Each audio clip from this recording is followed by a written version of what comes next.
এখানে দিত অনলাইনে মক্কায় কি আছে এই বুড়ির বাড়ি এখানে থাকার কোনো যুক্তি নেই।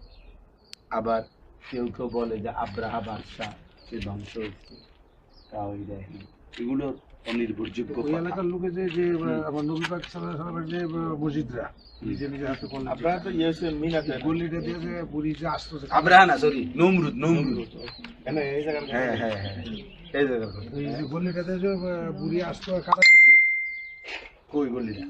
যে আমার নবী পাক সাল্লাল্লাহু আলাইহি ওয়াসাল্লাম যে মসজিদ, আইনা গলিটা দেখা করবে না, তো গলিটা কই? না এটা না, খেলাইতেছে না কি? না না এখানে এটা যেটা বলে আর কি যে জায়গাটা রে ওটা সঠিক তথ্য না। ওই এলাকার লোকজন যখন আমরা জিজ্ঞাসা করলাম ওরাই বলছে না না এটা ওরা বানোয়াটি করে। এখানে কোনো যুক্তি নাই বুড়ি কাঁটা দিবা। তায়েফে তো কি নবীজির জন্ম না, তায়েফে নবীজির বাড়িও না, এটা তো আরেক জায়গায় না। মক্কা নগরীতে জন্মগ্রহণ করছেন, নামাজ পড়তেন কাবা ঘরের কাছে। তাহলে যদি কাঁটা দেয় এখানে না দিব, এখানে কিন্তু দিব। এখানে কি নবী মসজিদের কাছে দাওয়াত দিতে আইছে শুধু, বুঝছেন? দাওয়াত দিতে আমাদের তো করে এখানে আনা যায়। ওইখানে এরকম কোনো কথা নেই। বলো তাইবে তো অনেক রক্তাক্ত আমার নবী পাক সাল্লাল্লাহু আলাইহি ওয়াসাল্লাম করছেন। এখানে বলে কয় যে এখানে কয় কি দিত। আমরা বললো যে মসজিদ তার এই সাইডে একটা গলি অনলাইনে মনে ওই মক্কায় প্রচার করে দিরা। আলহামদুলিল্লাহ আমরা এখন এই তফাজ্জল যুক্তির তফাজ্জল না কি জানি উনি আমার এটা ইয়ারা কইতে রেখেছে না আপনারা বাদে আমার ক্যামেরা এই সিস্টেম না যুক্তি বেরিয়ে আছে না না লাইভ দিও না। আপনি পাইছেন ফেসবুকে পাইছেন আপনি দেন তো ফেসবুকে আসেনি কবে কেটে লাইছি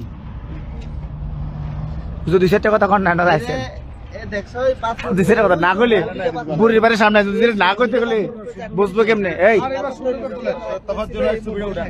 ভিডিও হচ্ছে, ভিডিও লাইভ লাইভ ভিডিও।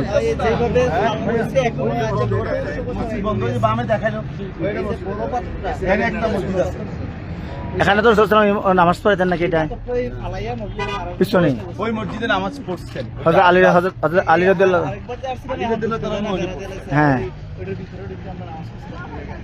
উপর দিকে বেরাও ভিডিও না যুক্তি দেন পরিবারের লেখালেখা তুমি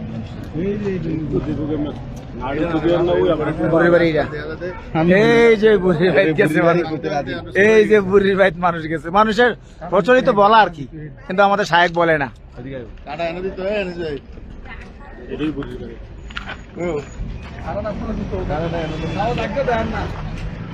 এখানে দিত অনলাইনে মক্কায় কি দিত। চলেন চলেন চলেন চলেন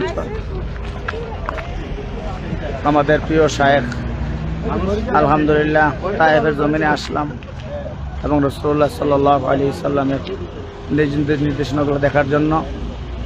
রাসূলুল্লাহ সাল্লাল্লাহু আলাইহি সাল্লাম যে মসজিদে নামাজ পড়াতেন আমরা এখানে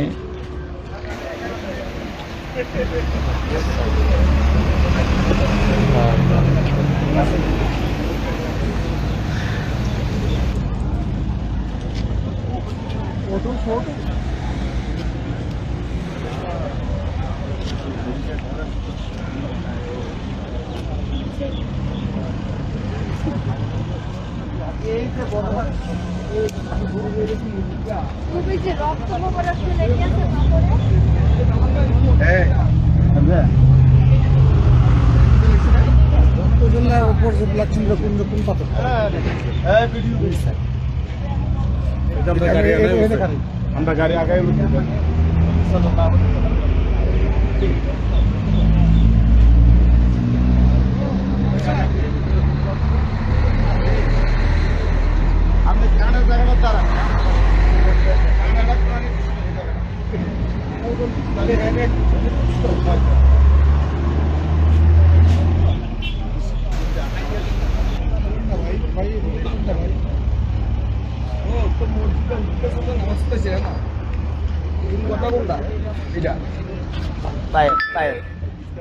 তাদের সাথে আসলাম, মাওলানা আনিস আফসারের সাথে আমরা আসলাম আলহামদুলিল্লাহ তায়েফের জমিনে।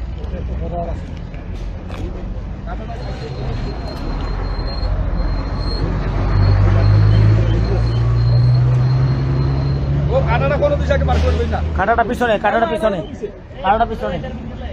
হ্যাঁ, যান যান যান যান যান যান যান যান। আমাদের বেলাল ভাইয়ের খুব সাহস, উনি অতি শীঘ্র উপরে উঠছেন, আমরা সবাই দেখি। আলহামদুলিল্লাহ, বারাকাল্লাহ ফি হায়াতি। ওনার লগে যিনি আছে উনি খুব আশ্বাস দিচ্ছে ওঠার জন্য, পুরাপুরি দিচ্ছে না।